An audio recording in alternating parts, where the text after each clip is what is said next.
What's going on, ladies and gentlemen? I want to welcome you to episode number 3 of the Sound of the Raign podcast, and I'm your host, the Sound of the Raign. Today's topic is going to be hottest rapper in the market. Am I the hottest rapper in the market? Am I telling you that, you're listening to the hottest rapper in the market? That's the question of the day. We're going to talk about marketing, and it honestly doesn't matter if you're the hottest or the coldest. It matters if people can hear you or if they know about you. So before we get into that, I want to do a little bit of housekeeping. I want to first thank everybody that's listened to this episode, the last 2 episodes. I truly appreciate it.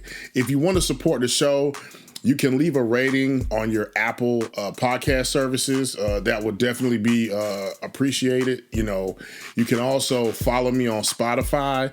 The more subscribers and the more followers and the more downloads that I get for the show, it will definitely be a big help. You can also check us out on YouTube at youtube.com/Sound of the Raign. Check out all our content on there. I got some good music. The episodes of the podcast are on there as well. Got a lot of Bone Thugs and Harmony content. Even got a few, cooking videos. And also, my most recent song that's available on all streaming services is called Backup. You can check that out on your favorite digital streaming provider, whether it be iTunes, Apple Music, Amazon, Spotify, whatever. Definitely check that out. And so we appreciate the support. You can support us on monetarily via Cash App at $Sound of the Raign. That's $SOUNDOFTHERAIGN. So what we're going to talk about today is marketing. Marketing is essentially getting yourself shown, promoting what you have. It means to advertise or promote something. And you can have the greatest product, the greatest item, the greatest service in the world, but if nobody knows about it, they're not going to be able to interact with it. I hear a lot of people say great things about YouTube Premium, and the one reason that I don't subscribe to it is because I actually like seeing the ads on YouTube. That's actually a way that I learn about a lot of stuff, because I don't have, cable TVs where I see advertisements and stuff, and I don't listen to the radio a lot. So those ads that come on are the way that I find out about a lot of stuff, so they're pretty cool for me. So let me give you an analogy. Imagine if you started a lemonade stand, right? And so you put it in front of your house. Now, the stand is in front of your house. You set it up. It's a Saturday morning. You're sitting out there in your chair, and you're like, okay, who's going to get some lemonade? Now, think about this. Prior to you setting up that lemonade stand, nobody knew about it. You didn't call anybody. You didn't tell them. No one's anticipating or no one's looking forward to this lemonade stand. So there's going to be no one coming. You're going to be sitting out there.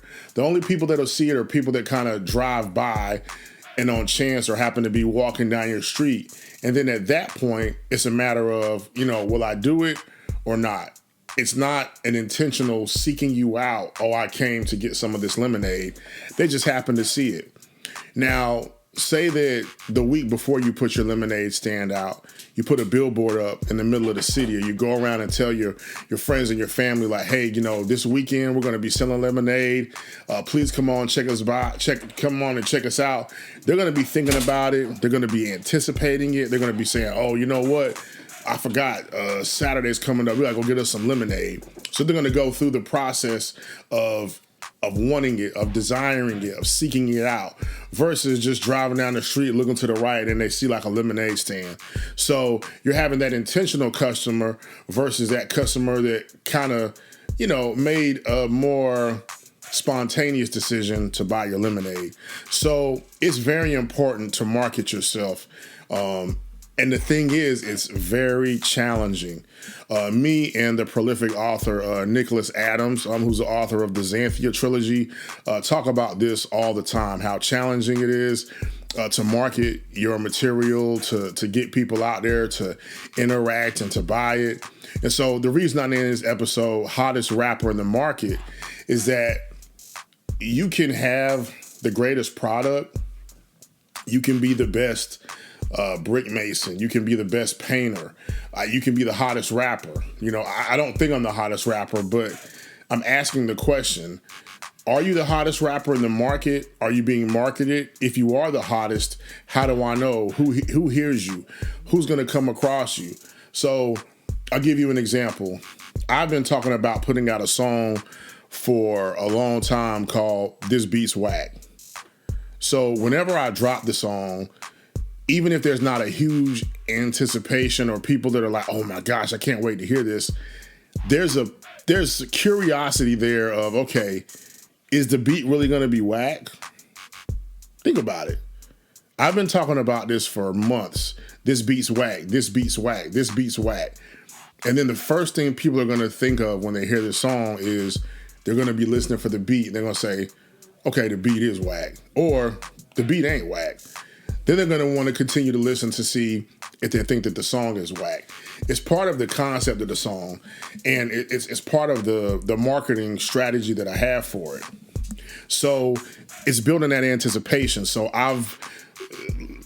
This Beat's Whack is my lemonade stand, and I've been putting my billboard up for months. Even if my reach isn't very far, it's enough to where once people see that lemonade stand, they're going to say, oh, you know what? I've actually heard him talk about that.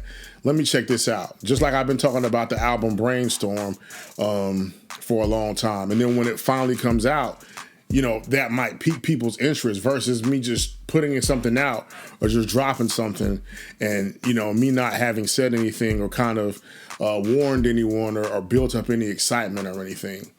And so one of the hardest things about marketing, especially in this day and age, in the digital age, is that your reach only goes as far as the people that are like interacting with you already.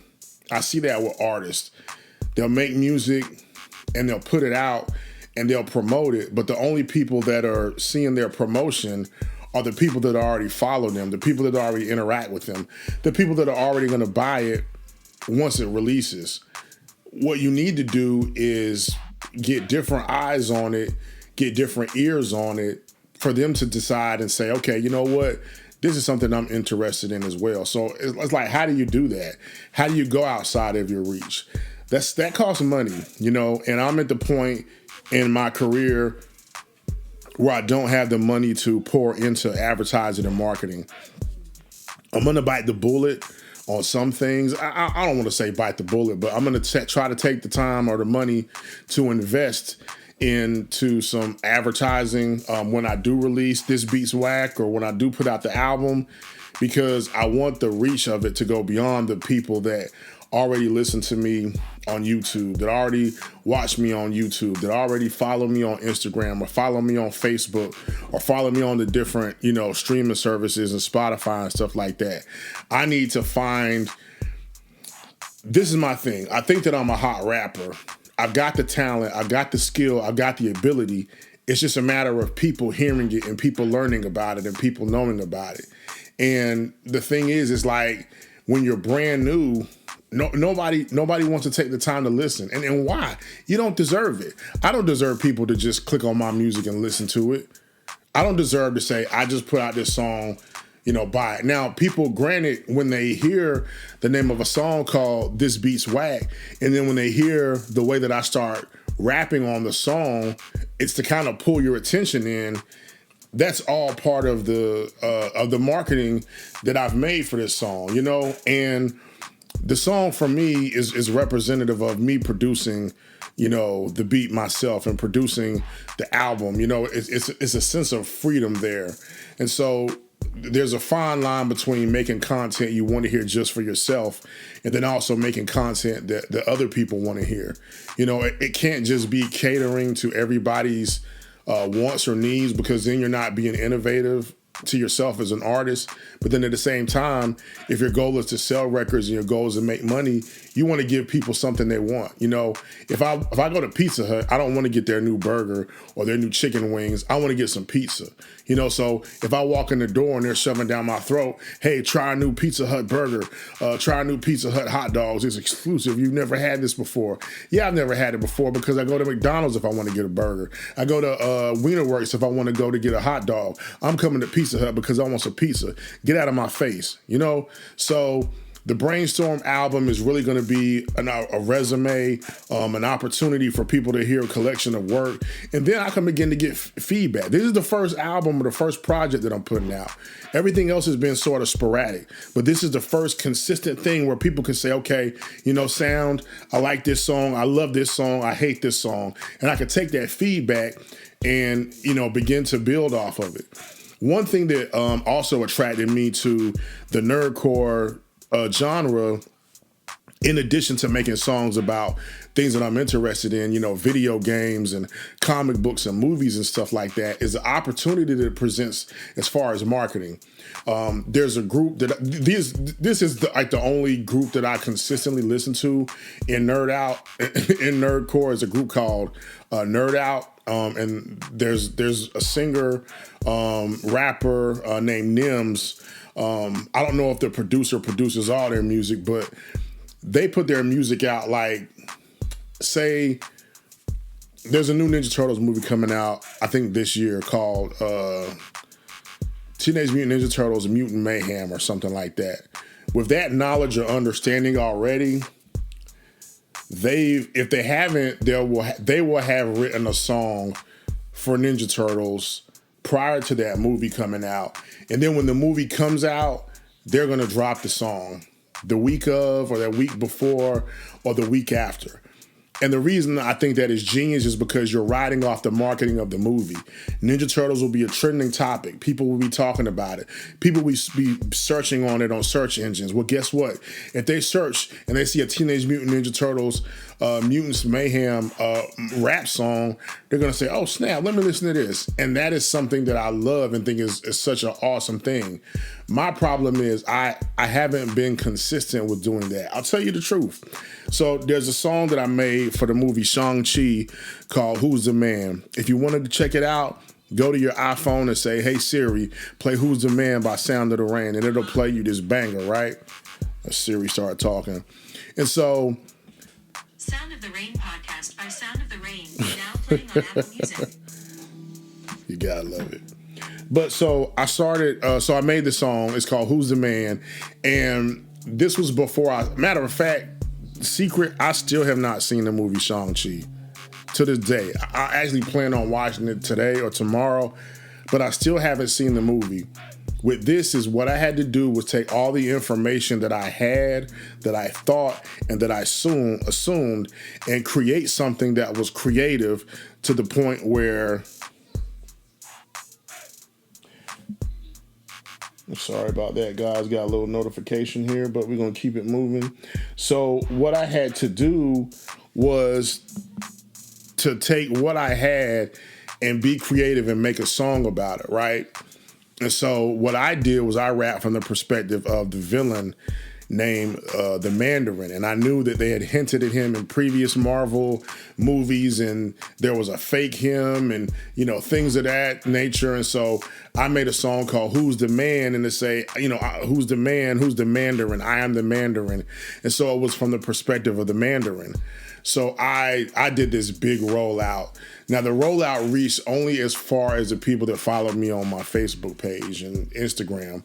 But I had this thing where I was making these little videos, and there were messages from the Mandarin, and he was talking and building up. And the people that saw it, that interacted with it, thought it was really cool.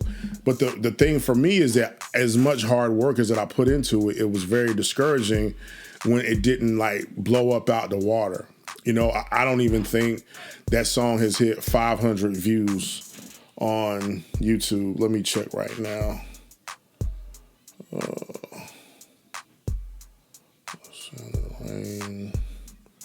So what I'm doing right now is I'm going to my YouTube channel and I'm checking Who's the Man. Okay, 445 views on YouTube for Who's the Man, and it came out a year ago. So I was initially a bit discouraged by that. So if it has 445 views now, imagine back then when I dropped it, it didn't get very many views. I put a lot of work into it. It's one of my favorite songs that I've put out. It was very well written. I took a lot of time mixing. I took a lot of time mastering it. And then when it did not hit the way that I wanted it to, I felt burned. But see, the thing is that everything's not going to catch on because people aren't going to hear it, you know? And there was a lot of great opportunities there. I learned a lot of stuff, but it doesn't mean that the plan doesn't work, you know? What I should have done was I should have been consistent and kept writing stuff. So that's something that I plan on doing, you know, writing down the list and the names of movies, cartoons, comic books, TV shows, things that are coming out. You know, the Last of Us TV show comes out this evening, and I could have written the Last of Us song and put it out, you know, and I would have had that marketing push from just The Last of Us that had already been being promoted by HBO and Sony and Naughty Dog and things like that. You know, so that's definitely something to take into account as far as, you know, a marketing option or a marketing opportunity.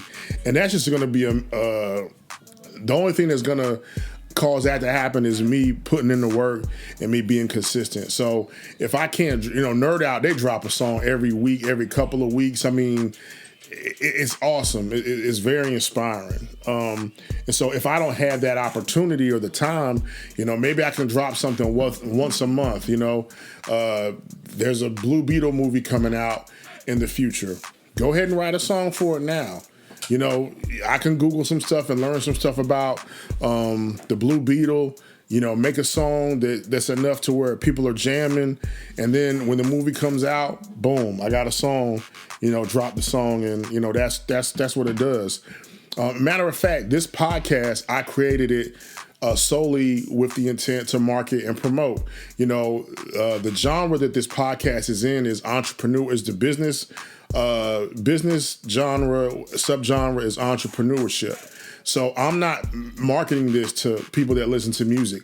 I'm marketing this to people that are into business. And so when they go through, when they search the business or the entrepreneurial podcast and they say Sound of the Raign and they listen to it and they listen to my trailer and they listen to my podcast, they're going to be interested in the journey, the struggle, the success, the wins, the losses. You know, business is business, whether I'm selling French fries or whether I'm selling music. You know, I'm providing filling a void, providing a product that's something people need and they're seeking out to get it. And so that's what Sound of the Raign is. We're here to provide entertainment. We're here to provide education. We're here to be something that people can do and listen to while they relax. And, you know, that's what it is. I'm having so much fun doing this podcast thing. I'm thinking about starting another one, just, you know, that's going to be something more leisure or something more fun. I'd like to do one talking about stuff from the 80s or, you know, the possibilities are limitless. You know, clearly y'all can see that I can talk. The first episode was 20 minutes. The second episode was 30 minutes. I don't know how long this episode is going to be, but I'm by myself. You know what I'm saying? I'm a one-man show, and I'm running my mouth enough to be able to provide that type of content. I got some feedback from my son listening to the last episode, and what he said was that I didn't sound comfortable, you know, as far as me talking on the microphone, you know. So I went into this more intentionally because I am comfortable and I am confident.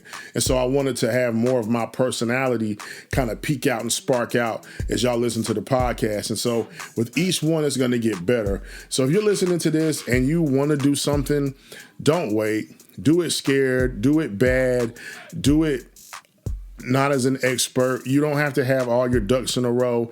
Just get started and do it. When I did the first episode, I hit record and I talked. You know, I had some critique that ripped it down and tore it down, didn't have anything positive to say, but I was so proud of it because I put it out there. You know, I took that step and that it began the process, and there was a sense of accountability for me. Then I put out the second episode on marketing, and I'm advertising. Now I'm recording the third episode, and I plan on dropping this today, the same day that I've recorded it. So, if you're in there, you're interested in doing something, just do it.